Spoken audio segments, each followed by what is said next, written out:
I would like to present to you a case for the historical existence of Jesus. Lately, there have been many people who have been claiming that there is no evidence to verify his actual existence. It has become so widely claimed by recent speakers that most of us take for granted what we have been told, although it is rare to find anyone who has actually looked for themselves to verify this claim. First, you should know that this view is a new one. All throughout history, skeptics used to claim that Jesus didn't rise from the dead, or that his miracles were only parlor tricks, or that the disciples stole his body from the tomb, but they never claimed he didn't exist.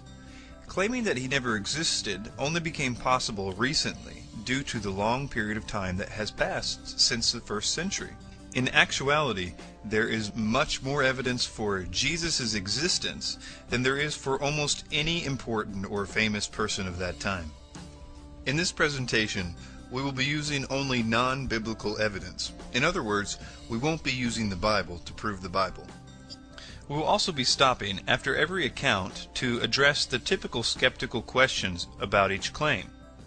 I warn you though, if you watch this video you will no longer be able to believe that there is no evidence for the existence of Jesus, and you might even start to question the integrity of the research of those that have told you that there isn't.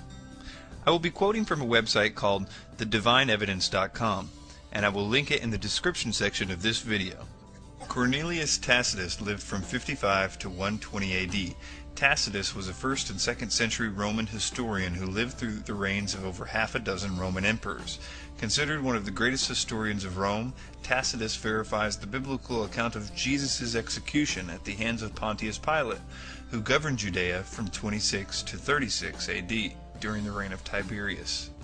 Tacitus writes the following: Christus, the founder of the Christian name, was put to death by Pontius Pilate, procurator of Judea in the reign of Tiberius.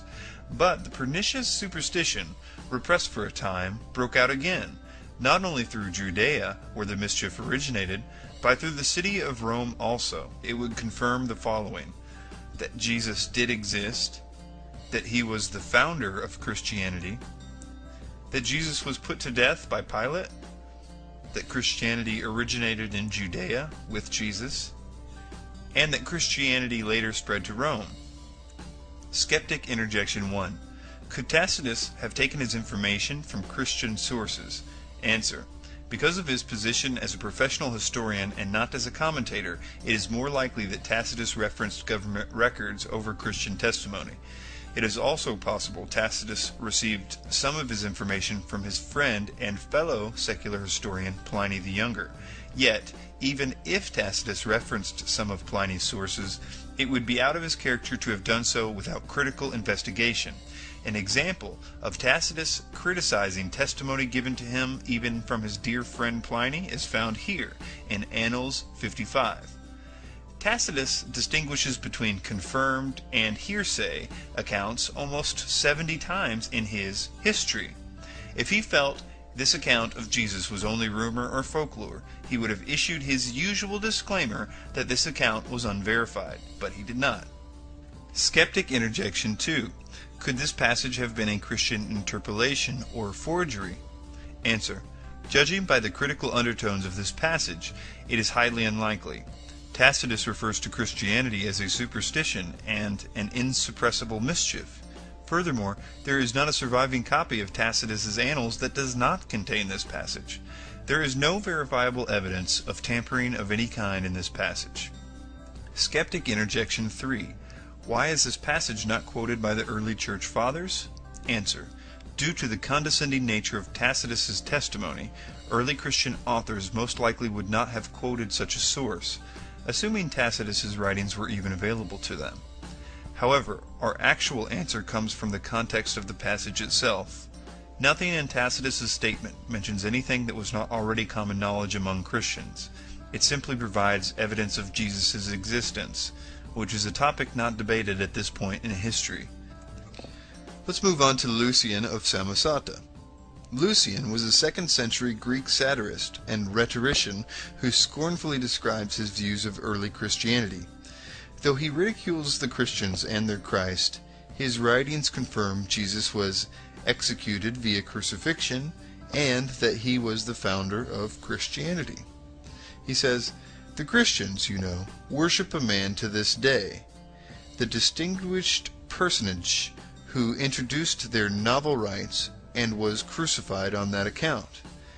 It was impressed on them by their original lawgiver that they are all brothers from the moment that they are converted and deny the gods of Greece and worship their crucified sage, and live after his laws." What this passage reveals and how it confirms the biblical account. 1. That Jesus did exist. 2. That Jesus was the founder of Christianity. 3. Jesus was worshipped by his followers. And 4. That Jesus suffered death by crucifixion. Skeptic Interjection 1.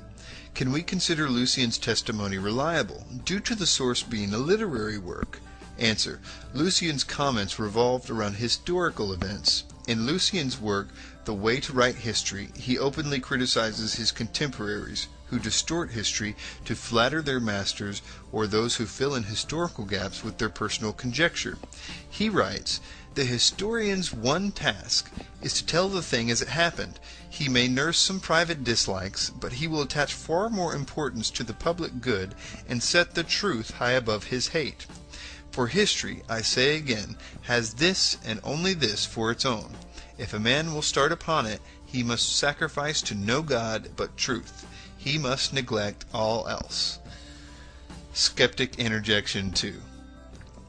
Is it possible Lucian received his knowledge from Christian sources, or that this passage is an interpolation or a forgery? Answer. Seeing how adamant Lucian was in regards to historical accuracy and critical investigation, our answer is an emphatic no. As to the passage being a Christian forgery, chances are that the reference to Jesus would be far more favorable if this were so. Lucian refers to Jesus only as a man, a lawgiver, and a sage. Human, not divine descriptions. He never once refers to Jesus as a god. Furthermore, there isn't anything in the above statement that reveals what wasn't already known. It merely asserts that Jesus lived, preached, and died. Remember, at this time, Christians were trying to prove Jesus' divinity, not his existence. Next, we're going to look at Flavius Josephus. And before we get started on the details of Josephus, I'd like to make a personal comment. And that is that I've heard for a very long time that this Josephus quote was an obvious forgery.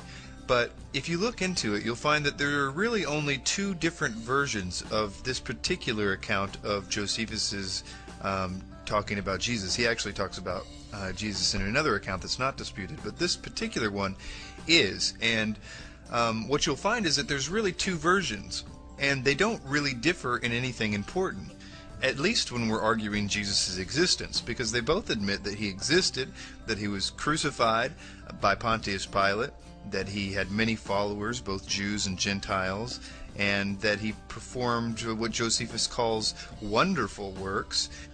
I think one reason that this particular passage of Josephus has been singled out for accusations and even misinformation is that it's a very good account from a very prominent historian who lived at that time and would have probably interviewed the apostles themselves. All of that being said, there is a lot to debate and to talk about this particular passage and the other passage that Josephus mentions Jesus in. So let's look into it. This is what was written. Now, there was about this time Jesus, a wise man, if it be lawful to call him a man, for he was a doer of wonderful works, a teacher of such men as received the truth with pleasure. He drew over to him many of the Jews and many of the Gentiles. He was the Christ. And when Pilate, at the suggestion of the principal men among us, had condemned him to the cross, those that loved him at first did not forsake him, for he appeared to them alive again the third day, as the divine prophets had foretold these and 10,000 other wonderful things concerning him. And the tribes of Christians so named for him are not extinct at this day. This is what the other version reads. Now, there was about this time Jesus, a wise man, for he was a doer of wonderful works, a teacher of such men as received the truth with pleasure. He drew over to him both many of the Jews and many of the Gentiles. And when Pilate, at the suggestion of the principal men among us, had condemned him to the cross, those that loved him at first did not forsake him, and the tribes of Christians so named from him are not extinct to this day. Skeptic Interjection 1. This passage contains proclamations in order